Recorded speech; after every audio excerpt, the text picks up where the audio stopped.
Siang Sasa Lovers, bersama lagi dengan saya Corin di kursus masak online bareng Sajian Sedap. Nah, kali ini saya akan membuat kue kering klasik, yaitu kue kering nastar. Nah, buat Sasa Lovers yang udah bergabung boleh banget absen biar kita tahu dari daerah mana aja. Dan kalau ada yang ingin ditanyakan langsung ketik di kolom komentar. Nah, untuk bahan-bahan membuat nastar di sini, untuk membuat selainya pause dulu ya. Sebelumnya, subscribe YouTube channel Sajian Sedap dan tekan tombol notifikasi untuk video masak terbaru lainnya. Kalau kamu suka video ini, langsung like, komen, dan share ke sosial media kalian semua ya. Yuk lanjut nonton videonya. Ada 500 gram selai nanas yang diparut, terus ada 125 gram gula pasir, 1/8 sendok teh garam, 2 butir cengkeh, 3 cm kayu manis, dan ada 1 sendok teh air jeruk lemon. Nah, untuk bahan kulit nastarnya di sini sudah ada 200 gram mentega asin dingin, 50 gram margarin, 75 gram gula tepung, 1 buah kuning telur, 260 gram tepung terigu protein rendah, 50 gram maizena, dan 50 gram susu bubuk. Nah, untuk bahan olesannya di sini ada 2 buah kuning telur, 1 sendok makan minyak goreng, 1 sendok teh susu kental manis, dan setengah sendok teh madu. Itu bahan-bahan untuk membuat kue nastar. Nah, kita langsung ke proses pembuatan selainya. Nah, ini nanasnya. Untuk membuat selai nanas itu alangkah lebih baiknya kalau nanasnya kita parut. Nah, untuk Sasa Lovers yang sudah bergabung, jangan lupa untuk absen. Sasa Lovers nontonnya dari kota mana aja. Ini lagi buat nastar ya Mbak Corin? Iya, ini lagi membuat selainya. Mbak Corin, kenapa sih nanasnya itu harus diparut? Nah, itu tuh untuk memberikan tekstur. Kalau nanasnya kita blender itu dia akan menjadi seperti bubur, dan saat proses pemasakannya dia akan meletup-letup. Karena berair banget ya Mbak? Iya, meletup-letupnya heboh. Jadi kalau kita parut itu dia akan smooth aja mendidihnya. Nah, untuk membuat selai nanas ini sebelum memasukkan gula, pastikan si nanasnya itu airnya udah habis dulu, udah menguap dulu, baru dimasukkan si gula pasirnya. Itu supaya itu ya Kak Resi, supaya prosesnya cepat. Oh, jadi gulanya itu dimasukkan terakhir supaya untuk mempercepat proses. Iya, jadi kalau gulanya dimasuk di awal, dia akan lebih berair, terus akan meletup-letup, bisa melukai tangan kita nih saat mengaduk-ngaduk. Jadi kalau si gulanya udah masuk, kita tuh harus sering mengaduk-ngaduknya biar tidak gosong di bagian bawahnya. Nah, sedangkan ini masukkan parutan nanasnya aja, apinya dibesarin nggak apa-apa untuk supaya lebih cepet kesatnya. Cepat beruap, jadi iya, airnya cepat habis. Nanti pas gulanya masuk, kita kecilkan apinya. Nah, kita ke proses pembuatan kulitnya ya Kak Resi ya.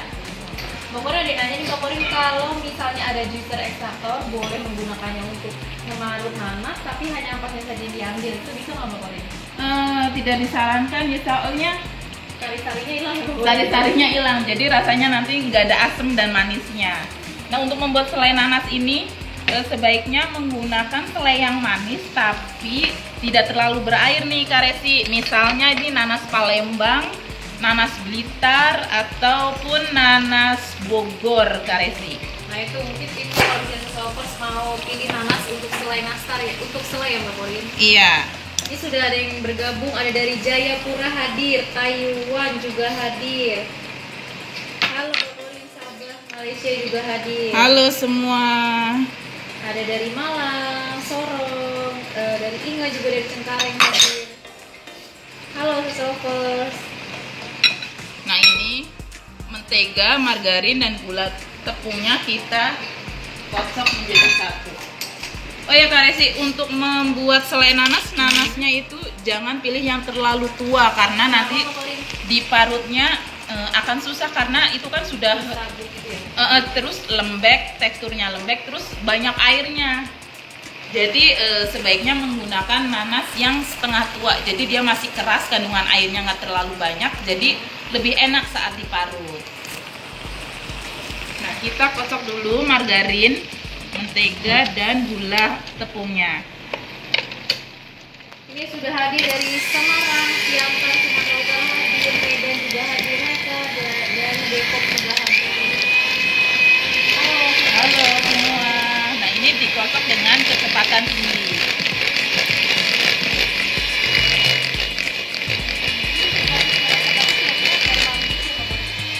Nah, ini dikocok sampai creamy kurang lebih 5-7 menit.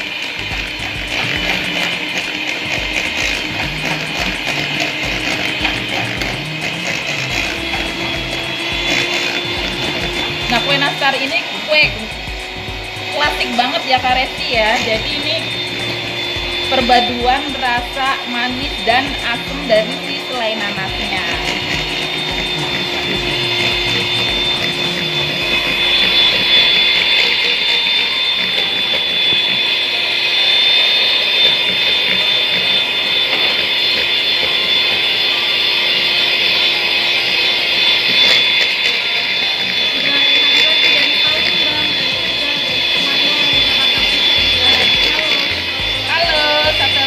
Selamat bergabung. Kita sedang membuat kue kering klasik ya Kak Resti ya, kue nastar. Pokoknya dari tadi pokoknya dari Melia Lauren. Buat kue nastar mesti pakai dengan tepung maizena ya pokoknya supaya kenapa dia dicampur dengan tepung maizena. Bila tidak pakai tepung maizena itu pengaruhnya apa untuk si kumisnya pokoknya. Nah, kita menambahkan tepung maizena itu di satu resep ini 50 gram tujuan untuk memasukkan si tepung maizenanya agar hasilnya itu lebih crunchy nih Kak Resti. Jadi dia ada tekstur enggak yang langsung nge-pure gitu, lumer di mulut, tetap lumer di mulut, tapi untuk memberikan efek garing. Tapi kalau Saseloros tidak menggunakan tepung maizena pun tidak apa-apa. Nah, setelah creamy seperti ini, kita masukkan si kuning telurnya. Nah, untuk kuning telurnya cukup dikocok sampai rata aja.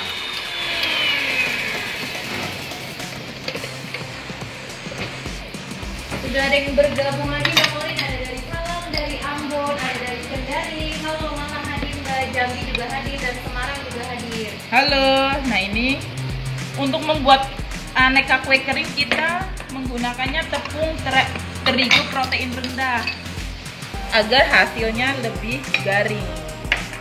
Nah, kita masukkan maizena dan susu bubuknya. Pokoknya tadi di Instagram ada sedikit gangguan, kita gangguan koneksi. Mungkin bisa diulang Mbak Korin, sekarang prosesnya kita lagi dalam proses tahap yang apa? Oh ya, tadi ada sedikit gangguan koneksi di Instagram ya. Jadi tadi kita tuh udah mengocok margarin, mentega, dan gula tepung sampai creamy, kemudian dimasukkan kuning telurnya. Nah, kuning telurnya itu dikocoknya nggak usah terlalu lama, cukup sampai tercampur rata. Terus ini dimasukkan tepung terigu protein rendah, maizena, dan susu bubuk. Nah, ini tinggal kita aduk. Nah, ini ada tipsnya juga nih untuk mengaduk adonan kue kering. Kalau untuk membuat cake kita mengaduknya dengan teknik lipat, sedangkan untuk membuat cake kering kita mengaduknya dengan teknik mencincang nih Kak Resti. Jadi seperti memotong-motong seperti ini, supaya adonannya tidak liat, nanti hasilnya jadinya tidak keras hasilnya setelah dipanggang. Jadi seperti dipotong-potong seperti ini. Mbak Korin, tadi yang di mixer itu apa aja sih Mbak Korin bahan-bahannya?